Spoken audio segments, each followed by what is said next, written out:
Many delays on the A300 fleet are caused by locking out the reverser for dispatch with short ground times. This video is designed to improve the mechanic's ability to lock out reversers that have failed to stow properly after landing during through-flight operations. It is not intended for repairs or rigging maintenance of reverser systems. The A300 reverser is not difficult to stow and lock out for dispatch if both sleeves fail to stow properly. With the cable system physically sound, the reverser can be manually stowed using Reverser Kit 78-114. Once the reverser is stowed and the deactivation is accomplished per the MEL, the aircraft is ready for dispatch. We begin by accessing the reverser components under the engine fan cowl. When opening the fan cowl, always properly install both hold-open rods on each side of the engine. Assure the rods are locked in the full extended position. Warning: one hold-open rod alone may not be able to support the weight of the cowling, which could cause personal injury. Once the fan cowls are secured open, locate each master actuator with its indicators, switch electrical connectors, drive pad cover, each slave actuator with its lockout flange, both sync lock reverse levers, the PDU with its brake release lever, the reverser PRSOV with its lockout hex, and the PRSOV electrical connector. The master actuators, slave actuators, and sync locks located on each side of the engine are the same assemblies. The Reverser Kit 78-114 stored in the Gateway tool room may be used when manually operating the reverser. The kit contains 2 blocks to hold the master actuators in the unlock position. One block holds the PDU brake in the unlock position and an adapter which is used with a speed handle and extension to drive the master actuator. Reverser indicator lights on the flight deck are located on the center instrument panel above the engine EPR indicators. The green lights show full deployment, and the amber lights show an unlocked reverser or a reverser partially deployed. Any one of the 2 switches on either master actuator can illuminate the amber light. The amber light must be off for dispatch. There are 2 electrical connectors on each master actuator that will operate their respective amber unlock light. Remove each connector and stow them. The PDU brake switch electrical connector will also illuminate the amber light. Remove the electrical connector from the PDU switch and stow it. After the 5 switch connectors are removed, check that the reverser amber unlock light is not illuminated. If the light is still on, the aircraft cannot be dispatched. If the light is not illuminated, then continue to lock out the reverser. The next step will be to stow the reverser if it is partially deployed. On each sync lock, left and right side, move the release lever to their released position. The lever will be lightly held by the small ball in its detent.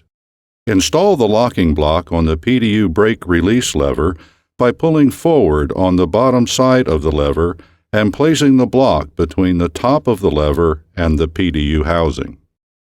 To manually operate the reverser to the stowed position, go to each master actuator. Pull the lock T-handle from the bottom side and place the block between the top of the handle and the actuator housing with the opening of the block facing downward. If the release handle cannot be pulled, then you need to manually turn the actuator. To do this, remove the unused cable cover on the bottom of either master actuator. Left or right side, it doesn't matter. Keep the cover and bolts for later installation. Using the hex adapter from the Reverser Kit 78-114 on the end of a speed handle and extension, insert the adapter into the master actuator cable drive and rotate to drive either direction. At the same time, keep pulling lightly on the T-handle until the T-handle pulls out. Stop turning and block out the handle. Then block out the other side. Next, you need to drive the system to the stow position. When the reverser is fully stowed, the pointer on the master actuator is aligned with the delta mark, and the reverser gap is less than 150 thousandths inch. While holding the drive in this position, apply the sync locks by moving the handles down to the lock position, then release the drive and remove the adapter. The drive cover may now be reinstalled and safety wired if required. The blocks may now be removed from both master actuators and PDU brake. Assure the levers are in the locked position. Locate each of the 4 slave actuator lockout flanges and remove from the actuator. Turn the flange over and insert the hex stub into the slave actuator. Reinstall the bolts and safety them. Do this procedure at all 4 slave actuators, 2 on top and 2 on the bottom of the reverser. On the reverser PRSOV, locate the lockout hex shaft. Rotate the hex 90 degrees until the hex lever engages the notch on the hex flange. This will lock the valve in the closed position. Then remove the electrical connector from the top of the PRSOV solenoid and stow the connector. Assure both left and right sync lock levers are returned to the applied position. Remove and stow the fan cowl hold-open rods. Warning: one hold-open rod alone may not be able to support the weight of the cowling, which could cause personal injury. Carefully lower the cowl and align each cowl guide pin into their brackets and latch the cowling latches. We must now confirm the reverser RVDT readings of the engine EEC using the ECAM display.